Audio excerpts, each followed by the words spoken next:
समझो यहाँ पर ध्यान से, ये हमारे पास टेस्ट नंबर 2 है ना। आज हम लोग क्या कर रहे हैं, डिस्कशन कर रहे हैं किसका, टेस्ट नंबर 2 का। इसमें क्या है, इसका जो सब्जेक्ट था, ये सब्जेक्ट था साइंस एंड टेक्नोलॉजी का। अब क्या है कि साइंस टेक्नोलॉजी में आप लोगों के पास पता है कि 72 नंबर का क्वेश्चन पूछता है बीपीएससी के द्वारा। अब इसमें क्या है कि कोशिश करना कि कम से कम इसमें हम 55 के आसपास नंबर लाएं, 55 से 60 के आसपास नंबर लाएं, तब आप लोगों का अच्छे रैंक के साथ बनने का, चाहे ऑडिटर का हो या फिर 67 CDPO मेंस हो, राइट। अब 72-55 नंबर लाने के लिए देखो, यह साइंस टेक जो है, समझो पहले क्या होता है, यह साइंस टेक बिल्कुल करेंट अफेयर्स का मुद्दा होता है। मुद्दा हमने यह कहा कि बीपीएससी पूछता है ना, सिलेबस में लिखा गया है कि इस विषय में विद्यार्थियों से वैसे सवाल पूछे जाएंगे जो उनके विज्ञान एवं प्रौद्योगिकी की सामान्य जानकारी की जांच करता हो। बिल्कुल सिंपल सा पूछता है। इसका मतलब हुआ क्या है कि इसमें जो भी क्वेश्चन पूछे जाएंगे वह क्वेश्चन पूछा जाता है एप्लीकेशन बेस्ड, राइट, है ना। एप्लीकेशन का मतलब होता है कि जिसका हम अपने दैनिक जीवन में यूज करते हैं, उसके विषय में क्वेश्चन पूछा जाता है। तो हमने भी क्या है कि संस्थान की ओर से भी आपको ऐसे ही क्वेश्चन मिला है। आपके पास पहला प्रश्न है, देखो पहला प्रश्न आप लोगों के पास में है कि right the different types of waste, also evaluate its disposal in scientific way. Hindi में प्रश्न है कि विभिन्न प्रकार के कचरा को लिखिए, साथ ही वैज्ञानिक तरीके से इसके निस्तारण का मूल्यांकन कीजिए। इसका मतलब हुआ क्या कि हमारे पास कचरा के प्रकार क्या क्या हो सकते हैं, है ना।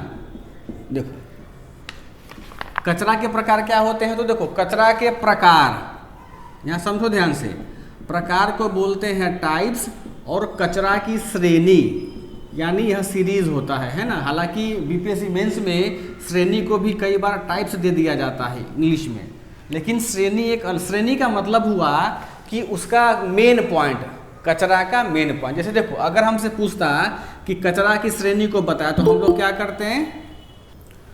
करते हैं, इसको हम लिखते हैं कि 3 टाइप के श्रेणी होते हैं, होता है ना। जैसे लिक्विड वेस्ट, उसके बाद की सॉलिड वेस्ट, और क्या होता है हमारा गैसियस वेस्ट होता है। फिर हम क्या करते हैं, इसको ज़्यादा क्लासीफाई करते हैं। इसमें केमिकल वेस्ट होता है, और उसके बाद ये क्या नाम है, मेडिसिनल वेस्ट होता है। फिर सॉलिड में जो भी हम करते हैं कि घर का कचरा या उद्योग का कचरा, गैस में वही CO2 PO2 हम लोग यूज करते हैं। लेकिन क्या है कि हमको श्रेणी अगर हमको टाइप पूछा, यानी क्या सीधे हम क्या करेंगे, इसका जो श्रेणी का जो सब सेक्शन होता है हमको उसको यहाँ पे लिखना होगा। कचरा जो होता है कितने प्रकार का होता है बताओ तो रश्मि बाबू। देखो कुछ नहीं करना है, सिंपल क्वेश्चन पूछता है तो क्या होगा, सबसे पहले जो भी आपका मन लिखना, सबसे पहले क्या लिखेंगे हम लोग, औद्योगिक कचरा, है ना। इसको क्या बोलते हैं जयंती, इंडस्ट्रियल कचरा। देखो बीपीएससी मेंस में भी इसको फ्रेमिंग करना है। पहले आपको क्या करना है, क्या नाम है, सिंपी, पहले आपको आंसर लिखना है, भूमिका के बाद लिखना है कि हम विभिन्न प्रकार के कचरों को देखते हैं जो इस प्रकार है। तो क्या करेंगे, जैसे फ्रेमिंग अभी हमने बनाया है, चाहे तो वैसे फ्रेमिंग बनाना, फिर आपको लगता है कुछ और बेहतर बना पाएंगे तो उसको बेहतर बना लेना। तो सबसे पहले हम लिखते हैं कि इंडस्ट्रियल क्या वेस्ट, उसके बाद हम लोग क्या लिखेंगे, वाणिज्यिक कचरा, वाणिज्यिक कचरा, यानी इसका क्या होता है, कॉमर्शियल वेस्ट। देखो कचरा में बड़ी र भी होता है, छोटका र भी होता है ना। अब देखो अब हम लिखेंगे क्या, घरेलू कचरा। इस सीरीज को क्या कर सकते हो, आगे पीछे कर सकते हो, जो नहीं कि हम जो लिखते हैं वही लिखना है ना। यह क्या होगा, डोमेस्टिक वेस्ट। अब बताओ तो जयंती बच्चे, डोमेस्टिक वेस्ट में क्या लिखोगी कि जो हम अपने घर में दैनिक खाना बनाने में या दैनिक क्रियाकलाप में जो हम यूज करते हैं उससे निस्तारित पदार्थ को हम क्या बोलते हैं, डोमेस्टिक वेस्ट बोलते हैं, है ना। यही सिंपल भाषा में लिख देना है। जैसे क्या होगा, जैसे सब्जी का छिलका, है ना। और जयंती तो कभी सर का बाल भी काट लेती है घर में, नहीं पार्लर का पैसा बचाती है लड़की, वो भी एक प्रकार का क्या होगा, हमारा कचरा ही होगा। हाँ। अब देखो यहाँ पे, यहाँ होगा क्या, कृषिगत कचरा। समझ में आ रहा है आपको कविता? Yes sir. तुमको पीटी हो जाने दो तो तुमको यहाँ बुला करके हम सारे, तुमको रागनी को जो भी ऑडिटर मेंस दे रहे हैं हम बताएंगे। बहुत आंसर में गलत लिखती हो, है ना। तभी घबराओ नहीं, छोड़े नहीं है किसी बच्चे को, सब पीटी पढ़ लो, पीटी के बाद जैसे ही खत्म होगा फिर सबको हम ये बता देंगे अलग। सर ऑडिटर का एग्जाम कब तक होगा वैसे? सर आप बीपीएससी में फ़ोन करके वहाँ पूछ लीजिए, वही बता पाएंगे, हमसे प्रिडिक्शन नहीं होता है। है ना, इसके लिए क्षमा करें, हमको नहीं बता पाएंगे कब होगा वो। अब देखो कृषिगत कचरा, एग्रीकल्चर क्या होगा हमारा वेस्ट। अब इसमें क्या है, यहाँ लिखने अब लिखेंगे कि एग्रीकल्चर वेस्ट होता क्या है 2 लाइन में, और यहाँ पर क्या देंगे हम एग्जाम्पल देंगे, क्या बोलेंगे, जैसे पुआल होता है, उसके बाद क्या क्या बोलेंगे, कृषिगत घास होते हैं, जो भी चीज़ आपको एग्रीकल्चर का निकलता है उसको गोबर होता है, वो भी एक प्रकार का कचरा ही है। ठीक, अब देखो यहाँ पर आगे हम क्या लिख सकते हैं, रासायनिक कचरा, समझ रही हो रागनी, यानी आपको कुसुम है इंग्लिश मीडियम में, लेकिन वो बहुत गलत लिखती है, वर्ड उसका बहुत गलत होता है। जी सर। है ना। अब देखो अगला होता है जैव निम्नीकरणीय कचरा। देखो कितना, अब सोचो कि हमको लिखना होता है 360-70 वर्ड में, समझो ध्यान से। अगर हम इतना ही फ्रेमिंग करेंगे तो नहीं हो जाएगा, 200 वर्ड तो यही हो जाएगा। एक्सप्लेन करेंगे तो बहुत अच्छा आंसर आपका हो जाएगा। इसको क्या बोलते हैं, बायोडिग्रेडेबल वेस्ट। अंग्रेजी थोड़ा सा घस के लिखते हैं कि आप लोग समझ जाइए, इंग्लिश वाले बच्चे हैं ना, हिंदी वाले बच्चे थोड़ा सा गड़बड़ होते हैं, नहीं समझ पाते हैं बेसिकली, है ना। उसके बाद क्या होता है, ये क्या होता है, अजैव निम्नीकरणीय, है ना, अजैव निम्नीकरणीय कचरा, इसको क्या बोलते हैं, नॉन बायोडिग्रेडेबल वेस्ट। ठीक, अब देखो तो जयंती, हमने क्या किया, सिंपली हमने कचरा को बताया। पहले प्रश्न में क्या कह रहा है कि विभिन्न प्रकार के कचरा को हमको बताना है, तो हमने उसको क्या किया, कचरा को हमने बता दिया। क्या करना है, सबको 2-2 लाइन लिखना है। अब सोचो कितना हो गया, 1 2 3 4 5 6 7 को हो गया, बताओ 7 दूना 14 लाइन हो गया। एक लाइन में कम से कम बच्चा लिखता है ना जी, 8-9 वर्ड तो लिखता ही लिखता है। 150 वर्ड का हमने यही आपको डिस्कस करवा दिया है। देखो हम हर चीज़ नहीं बताते हैं, जो बच्चे आपने कहीं ना कहीं नोट से पढ़ा होगा या क्लास किया होगा तो सबको पता हो कि ये कचरा क्या होता है। ठीक है रागनी, इसी को क्या करना, अपने आंसर में उतारना है। ठीक, कुछ नया पॉइंट मिला आपको अलग से। अब देखो अगला सेकेंड क्वेश्चन कहता है हम लोग को अलीशा कि इसके निस्तारण का मूल्यांकन कीजिए। मूल्यांकन का मतलब क्या होता है, इवेल्युएशन का मतलब, यहाँ समझो ध्यान से, इवेल्युएशन यानी मूल्यांकन।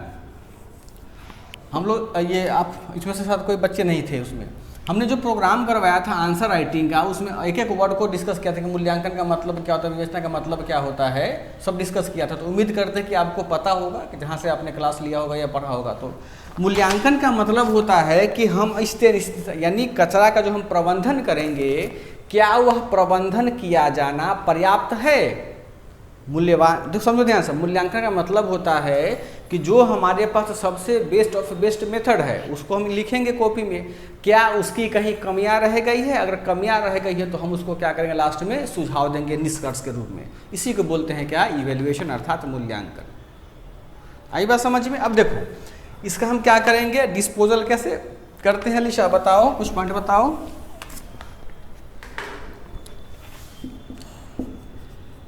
आप बताइए तो कुछ, यानी डिस्पोजल कैसे करेंगे इसको।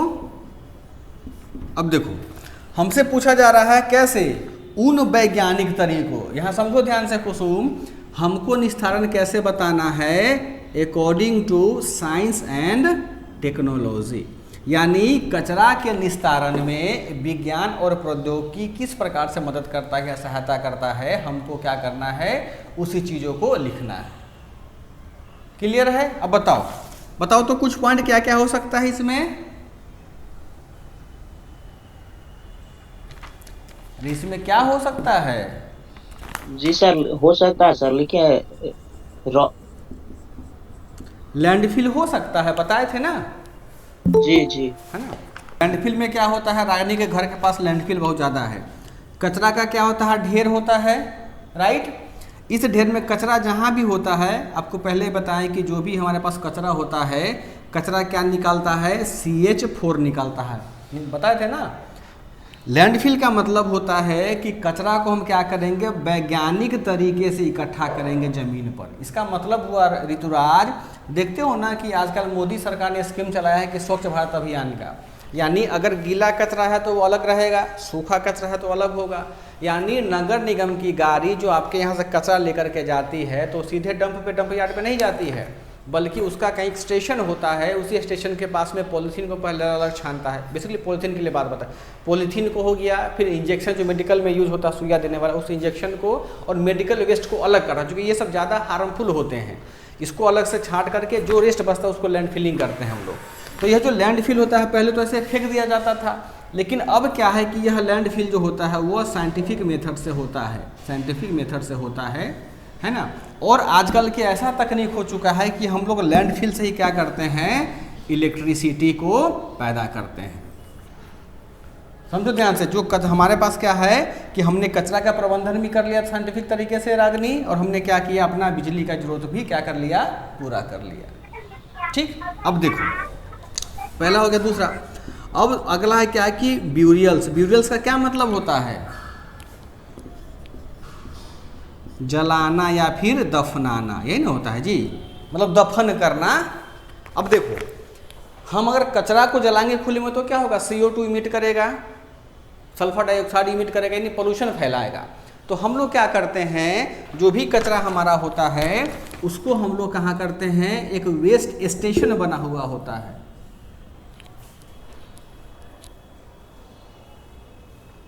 हाँ, किस क्वेश्चन पर डिस्कशन हो रहा है, आप तो सीधे जुड़ गए हैं, प्रसादी मिला है आपको। पहले बोले ना कि क्वेश्चन टेलीग्राम पे है, डाउनलोड कर लीजिए, चेक कर लीजिए, टेलीग्राम पर है, डाउनलोड कर लो वहाँ से।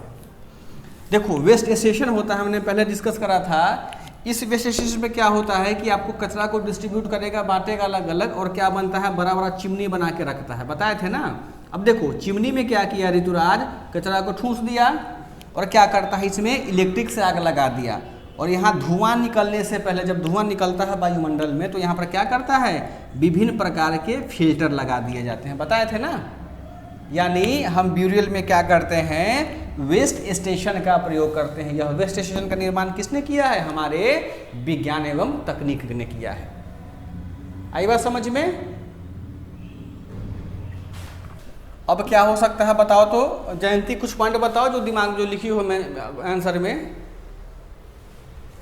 थर्मल पाइलोसिस के नाम से। बहुत बढ़िया। कंपोस्टिंग हो सकता है, और क्या हो सकता है, land thermal forming sir, land forming, composting, lysis. हाँ, और क्या हो सकता है बताओ, बायोपाइलिंग, रिसाइकलिंग, और बताओ, वेस्ट सेंसर के माध्यम, प्लाज्मा मैनेजमेंट, और बताओ, वेस्ट सेंसर। बहुत बढ़िया, और बताओ, अब बताओ इतना फ्लो पॉइंट सैंड फिल्टर के माध्यम, फ्लो सैंड फिल्टर के माध्यम से, जैसे कौन सा, फ्लो सैंड फिल्टर। अरे वाह, देख के भूल रही हो।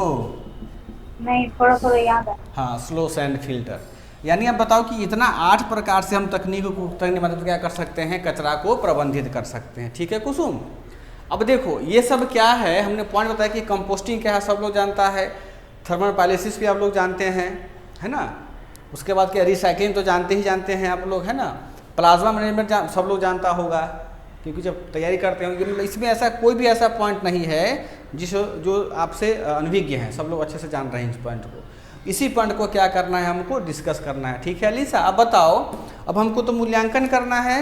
ठीक, मूल्यांकन का मतलब क्या होता है कि इसमें क्या है कि जो हमारी कमियां रह गई हैं रागनी, उन कमियों को हम क्या करेंगे, अपना सुझाव देंगे कि सर ये मतलब इसमें यह सुधार करके हम क्या कर सकते हैं, कचरा प्रबंधन को और बेहतर कर सकते हैं। या हम यह कह सकते हैं कि कचरा प्रबंधन में कचरा को प्रबंधित करने के लिए विज्ञान के द्वारा और अधिक कार्य किए जाने की आवश्यकता है ना। बात समझ में आया? पहला समझ में आ गया सब लोगों को? आपको अलीशा, साबन, यस सर, जगजीतन, चलो Yes, sir. बहुत अच्छी बात। सेकेंड क्वेश्चन क्या कहता है, देखो तो सारे बच्चे, सेकेंड में कहता है कि ट्रांसजेनिक फसलें क्या होती, यानी टीसी क्या होता है। टीसी का मतलब क्या हो गया, ट्रांसजेनिक क्रॉप। व्हाट इज, तो मेरे ख्याल से सारे बच्चों को पता है कि क्या होता है। तो हमको इस पहले क्वेश्चन में क्या लिखना है कि ट्रांसजेनिक फसल क्या होता है, बता देंगे, सब लोगों को पता होगा। सेकेंड में देखो क्या कहता है कि भारत में खाद्य सुरक्षा की संकल्पना को बनाए रखने के लिए ट्रांसजेनिक फसलें किस प्रकार सहायक होगा। अब यहाँ समझो हमको की पॉइंट क्या मिलता है यहाँ पर जयंती बच्चे, की पॉइंट यहाँ पर एक वर्ड हमारे पास में क्या आया है ऋतुराज, खाद्य सुरक्षा। यानी देखो ट्रांसजेनिक क्रॉप का हमसे लाभ नहीं पूछ रहा अलीशा, हमसे क्या पूछ रहा है कि भारत में खाद्य सुरक्षा की संकल्पना, यानी क्या है कि concept of food security, right. इस संकल्पना को बनाए रखने के लिए, मतलब क्या हुआ, मेंटेन रखने के लिए, क्या रखने के लिए, मेंटेन रखने के लिए यह जो टीसी है वह टीसी किस प्रकार से क्या करेगा, मदद होगा। ठीक है कुसुम, समझ में आया क्वेश्चन आपको? समझो ध्यान से फिर से। जी सर। अच्छा आज तो संडे, आज तो बाबू को उनके पापा खिला रहे होंगे? नहीं सर, अभी भी सो रही है वो। हाँ ठीक है, उसको सुला के रखिए, आएंगे तो फिर भी क्या कीजिएगा, पढ़िएगा, कम से कम जरूरी है इसको। नहीं सर पढ़ूंगी, अभी देखूंगी सर पूरा। देखो क्या है कि ट्रांसजेनिक क्रॉप क्या है, लिख लोगे यहाँ पे 2-4 लाइन, सबको हर जी बुक से सर। मिलेगा आपको। अब पूछता है क्या कि भारत में खाद्य सुरक्षा की संकल्पना को क्या करने के लिए, बनाए रखने के लिए जो टीसी महाराज हमारा है वह किस प्रकार हेल्पफुल होगा। अब जरा बताओ हमको क्या करना है, खाद्य सुरक्षा की संकल्पना की बात करना है। यानी अब जरा बताओ तो जयंती, यदि इसका शुरुआत अगर तुम करोगी खाद्य सुरक्षा सूचकांक से, कितना चांस आपका हो जाएगा? कोई आदमी बता सकता है कि भारत का वैश्विक खाद्य सुरक्षा सूचकांक 2021 में, जिसका कि प्रकाशन फरवरी 2022 में हुआ था, उसमें कितना स्थान है? ये 71 है सर, हैं? पूरी 80 है सर। 71 है। ठीक है, तुम क्या बोले हो नीता?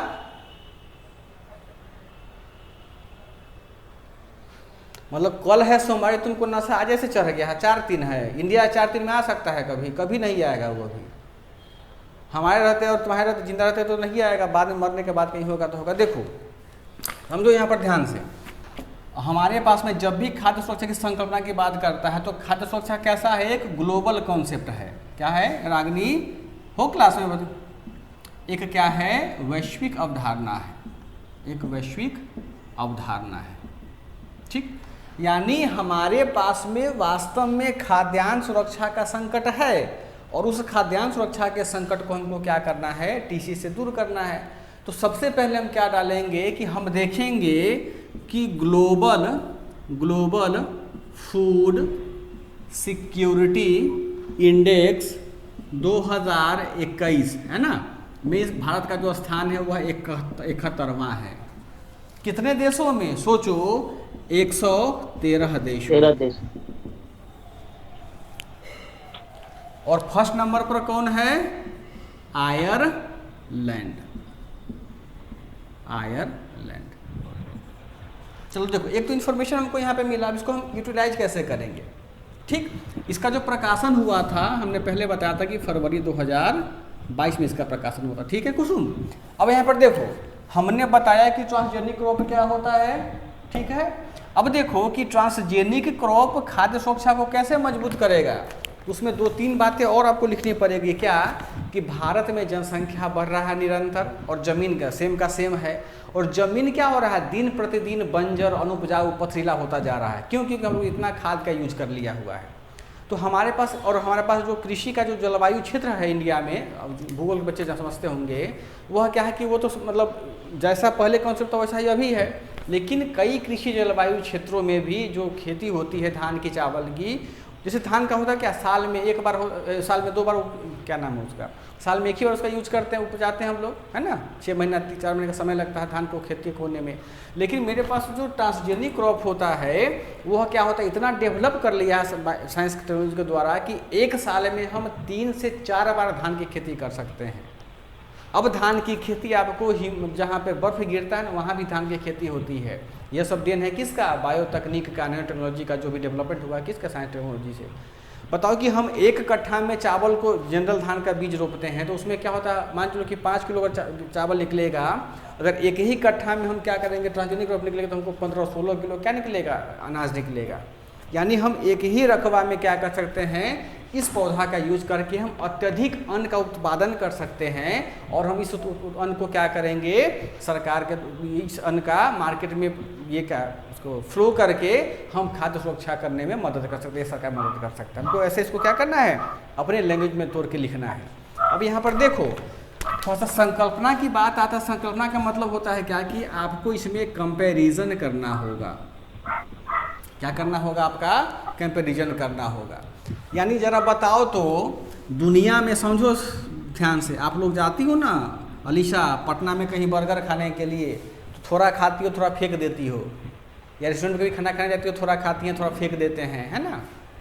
देखो दुनिया में अगर 100% क्या है ऋतुराज, भूखमरी है, मान लो, समझो ध्यान से, दुनिया में कितना है, 100% भूखमरी है, तो भारत में बताओ अनुमान से कितना भूखमरी होगा, अनुमान बताओ एक। यह 2022 की बात कर रहे हैं, इसका आंकड़ा जो है वो मार्च 2022 तक का लेना है, बताओ हैं। देखो 10 गो है सर। 10 गो है, 10 तुम्हारा डाटा गड़बड़ है। देखो 30.7% जो भूखमरी है वो अकेले भारत में है।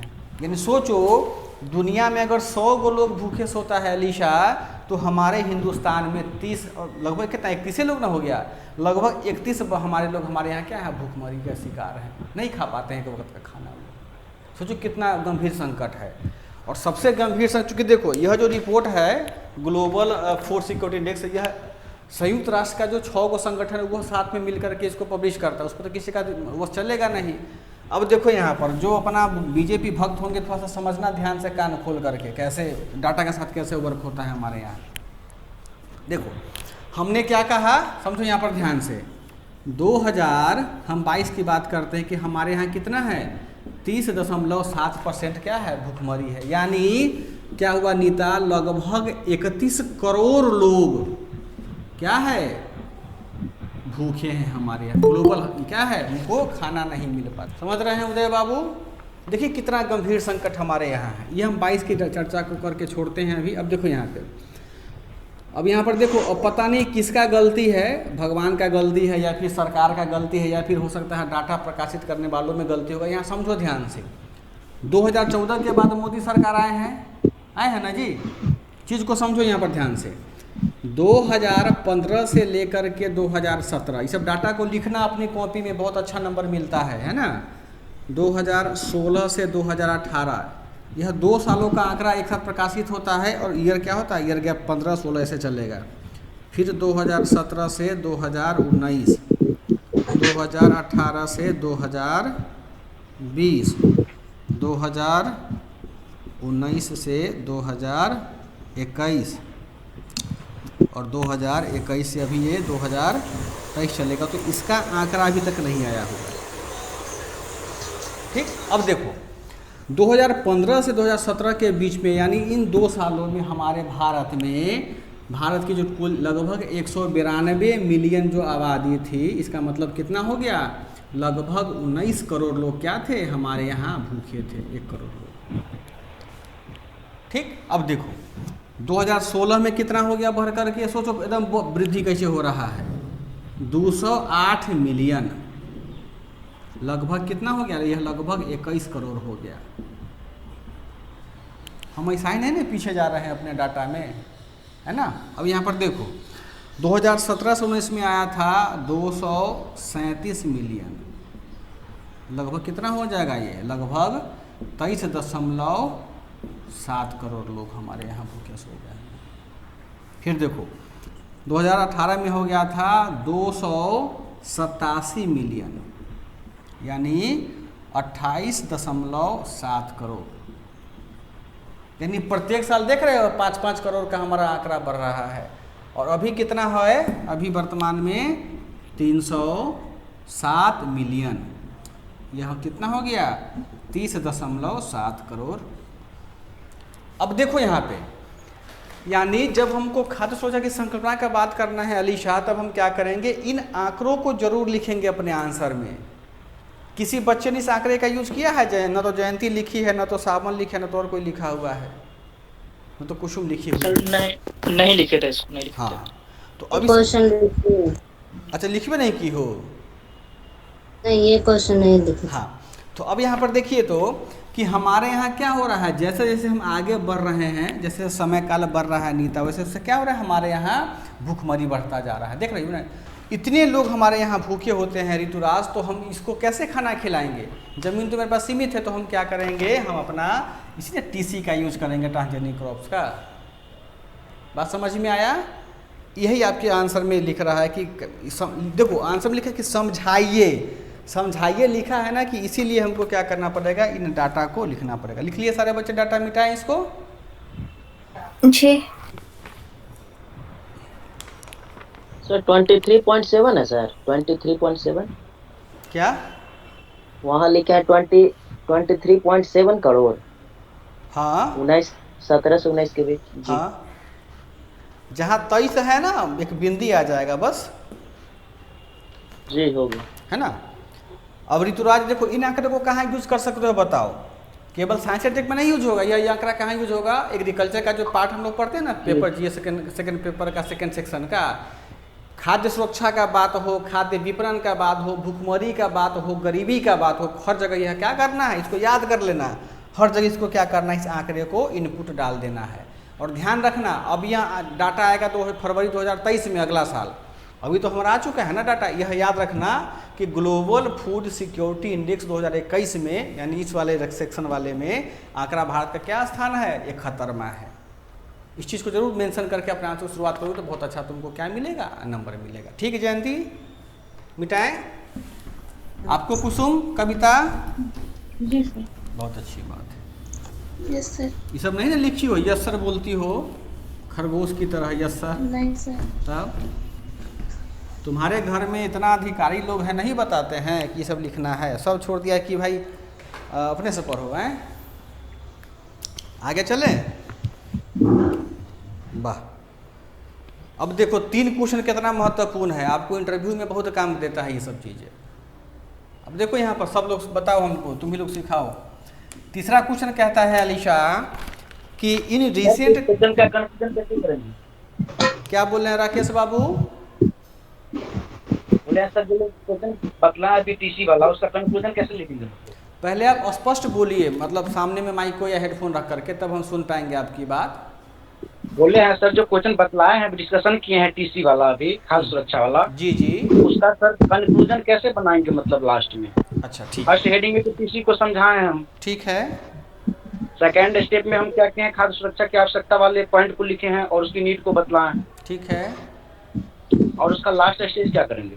हाँ, लास्ट स्टेज क्या करेंगे, अब ये बताओ। देखो इसमें लास्ट में यही लिखना है कि चूंकि इतनी समस्या मेरे पास में है, लेकिन हमारे यहाँ हिंदुस्तान में क्या, तो वैज्ञानिक क्या कर रहे हैं, कृषि क्षेत्र में नित नए नूतन आविष्कार कर रहे हैं, इन्वेंशन कर रहे हैं, चाहे बीज का हो, कीट प्रतिरोधी पौधे का हो, या हर चीज़ों का हो, जो हमको क्या कर रहा है, एक मजबूत और टिकाऊ पौधा दे रहा है। इसका मतलब है कि हम उसके खाद्यान्न को लंबे समय तक प्रिजर्व रख सकते हैं, है ना। तो इसके मदद से हम क्या कर सकते हैं, अपने जो भूखमरी का जो हमारा सूचकांक है, जो हम भूखमरी के शिकार हो रहे हैं जनता, उनको हम लंबे समय तक क्या कर सकते हैं, खाद्यान्न सुरक्षा उपलब्ध करवा सकते हैं। और ये जो रैंक में हम पीछे आ रहे हैं, हम रैंक में क्या करेंगे, निरंतर अगर यही अभ्यास करते रहे तो हम इसमें सुधार करके ऊपर की ओर चढ़ते चले जाएंगे। कभी मत लिखना कि हम 1 पर आ सकते हैं, ये मतलब ये नहीं होता है कि बोलता है प्रेमी प्रेमिका कि हम चांद तोड़ कर लेके आ जाएंगे, ये संभव वाली बात हो जाएगी। बात समझ में नहीं आ रहा है, भले हम लोग तो लिखेंगे तो अलग बात है,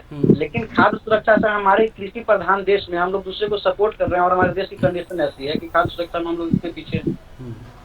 हाँ, तो पीछे इसलिए है ना कि आपने जिसको वोट दिया है, आप उस कृषि मंत्री से सवाल करें, कृषि विभाग के साथ नागरिक है, हम लोग, उनका मौलिक अधिकार है, जानने का अधिकार है, सूचना का अधिकार है। डाटा विवादित है सर, डाटा पर भी विवाद हो रहा है। कौन डाटा पे, इसी डाटा पर तुम्हारे कहने से विवाद है।